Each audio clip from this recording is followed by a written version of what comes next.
การแก้ไขปัญหาใดๆในชีวิตของเฮาในครอบครัวของเฮาในองค์กรของเฮาในบริษัทของเฮาอย่าลืมพระคำของพระเจ้าคือหนทางการแก้ไขปัญหาแบบถาวร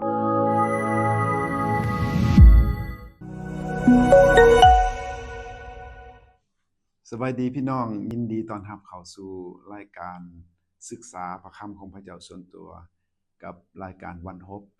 ถือว่าอันนี้เป็น personal devotion อยากจะมีโอกาสได้แบ่งปันถ้อยคำของพระเจ้า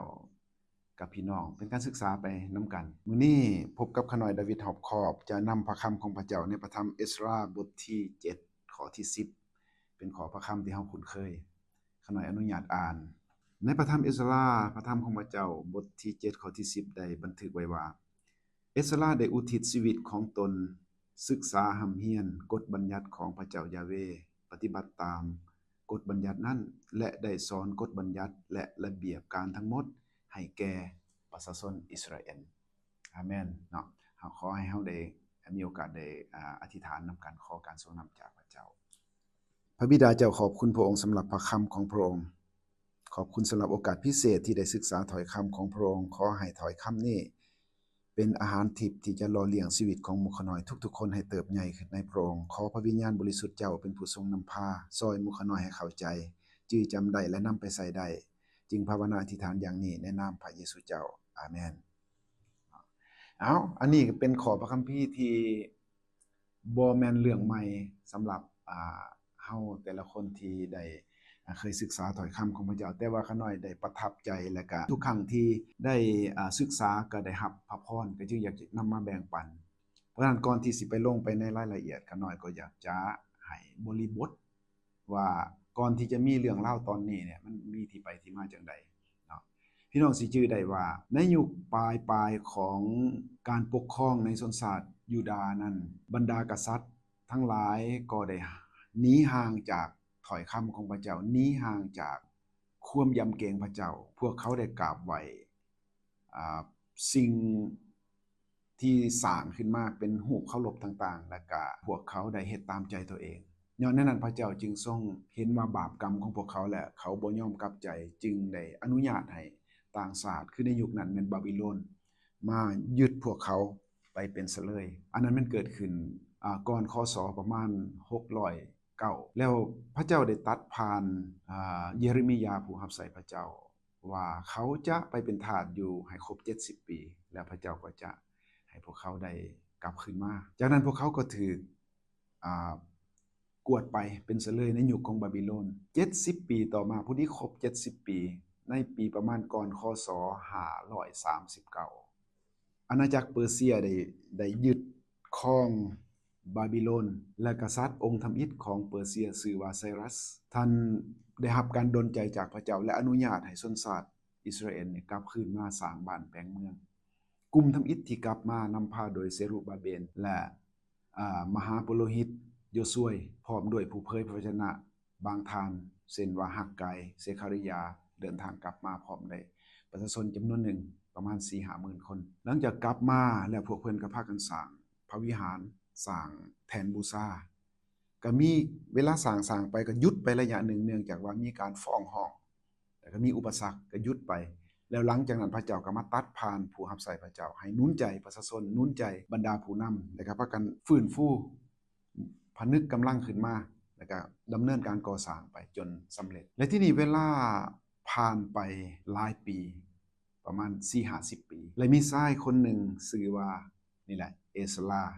พระเจ้าได้ดลใจเพิ่นให้เดินทางกลับมาพร้อมประชาชนอีกจำนวนหนึ่งเป้าหมายของท่านนี่ท่านฮู้ว่าแก้ปัญหานี่ต้องแก้ถูกจุดเพราะฉะนั้นเขาน้อยจึงใส่เรื่องที่แบ่งปันกับพี่น้องมื้อนี้ว่าการแก้ปัญหาล่วงหน้าการแก้ปัญหานี่ต้องแก้ให้ถูกจุดถ้าหากประชาชนอิสราเอลนี่หากบ่กลับใจบ่กลับคืนมาให้ความสำคัญชีวิตด้วยพระคำของพระเจ้าพวกเขาก็จะเผชิญหน้ากับปัญหาเดิมๆประวัติศาสตร์ที่เคยเกิดขึ้นมันสิซ้ำห้อยอีกจะถูกกวดไปเป็นเสลยอีกหรือว่าถูกการต่อสู้ต่อต้านบ่มี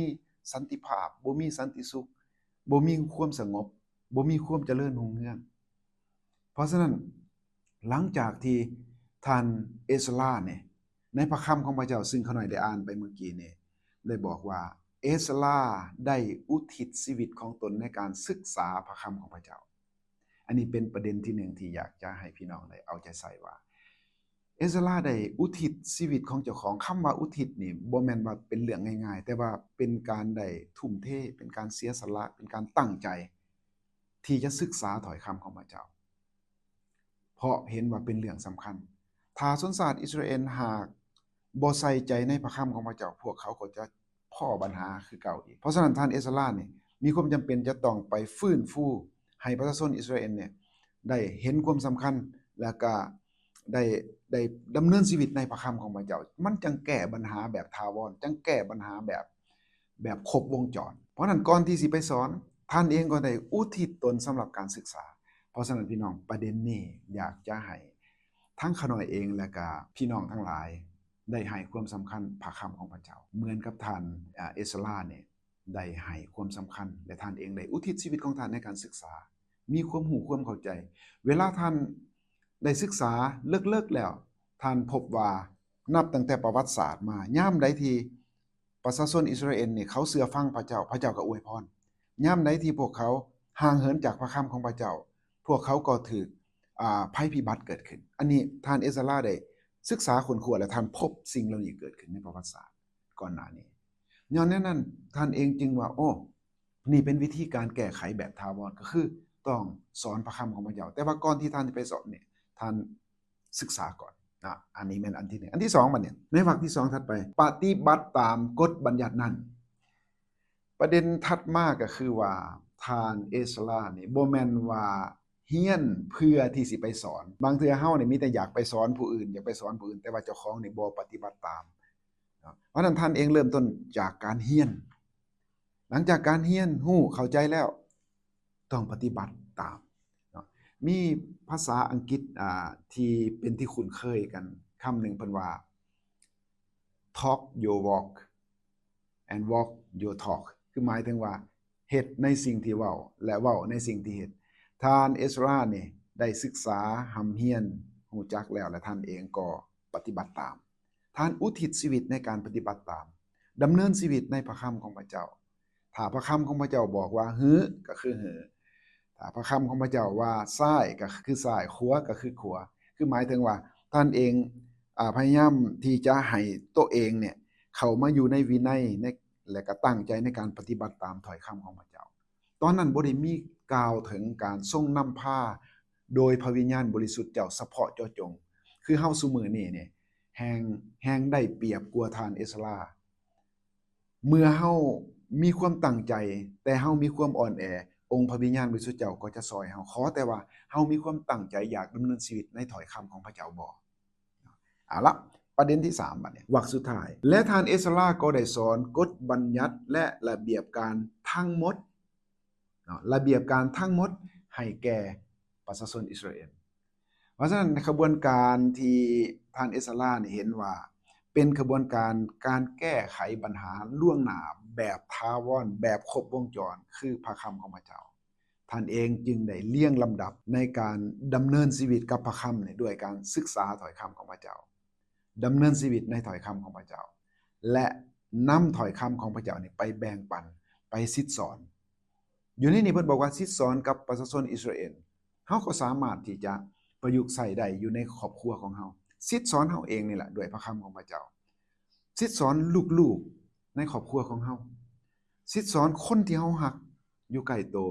ซิดสอนหมู่เพื่อนของเฮาแบ่งปันซึ่งกันและกันย้อนนั้นทาง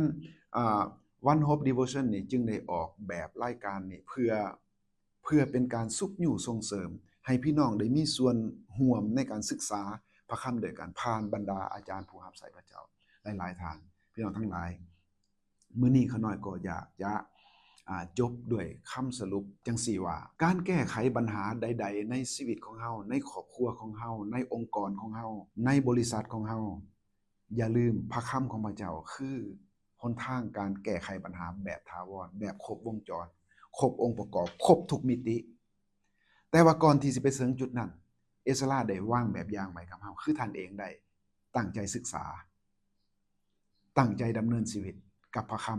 และตั้งใจในการซิดสอนแบ่งปันและสิเฮ็ดให้ผลลัพธ์ที่เกิดขึ้นเนี่ยอย่างอัศจรรย์ซึ่งท่านเอสรานี่ได้พบแล้วตั้งแต่ยุคโบราณยุคเดิมๆมาในประวัติศาสตร์ว่าเมื่อผู้ใดก็ตามที่ติดตามถ้อยคำของพระเจ้าอวยพรตามพระสัญญาของพระองค์แน่นอนเพราะฉะนั้นมื้อนี้ก็อยากจะจบสำนี้ขอพระเจ้าได้ทรงสืบต่ออวยพรญาติพี่น้องทุกท่านในการดำเนินชีวิตในพระคำของพระเจ้าขอให้เราได้ร่วมใจกันภาวนาอธิษฐานพระบิดาเจ้ามุขน้อยโมทนาขอบพระคุณพระองค์สำหรับพระคำของพระองค์ในมื้อนี้ขอให้มุขน้อยทุกคนได้ให้ความสำคัญแน่นอนมุขน้อยอาจจะมีข้อขาดตกบกพร่องหรือบ่สามารถเอาชนะความรู้สึกของตัวเองหรืออารมณ์ของตัวเองได้แต่ขอพระวิญญาณบริสุทธิ์เจ้าซอยมุขน้อยให้ทุกคนได้เห็นความสำคัญแห่งพระคำของพระองค์เพื่อมุขน้อยจะได้ศึกษาอย่างลึกซึ้งเพื่อมุขน้อยจะได้ดำเนินชีวิตในพระคำของพระองค์และแบ่งปันถ้อยคำของพระองค์เพื่อเป็นพรแก่ผู้อื่นๆซอยแก้ไขปัญหาด้วยพระคำของพระองค์และเติบใหญ่ด้วยพระคำของพระองค์จึงภาวนาอธิษฐานอย่างนี้เพื่อกันและกันและอวยพรกันในพระนามพระเยซูคริสต์เจ้าอาเมนอาเมนเอาซ้ำนี้เด้อพี่น้องมื้อหน้าพบกันใหม่ขอพระเจ้าอวยพรพี่น้องก็สามารถเป็นส่วนหนึ่งในการผลิตรายการต่างๆของพวกเราได้ด้วยการกดไลค์กดแชร์กด Subscribe อธิษฐานเพื่อและถวายทรัพย์เพื่อสนับสนุนพันธกิจของพระเจ้าเพื่อเฮ็ดให้ถ้อยคำของพระเจ้าไปถึงทุกคนขอให้พระเจ้าอวยพรพี่น้อง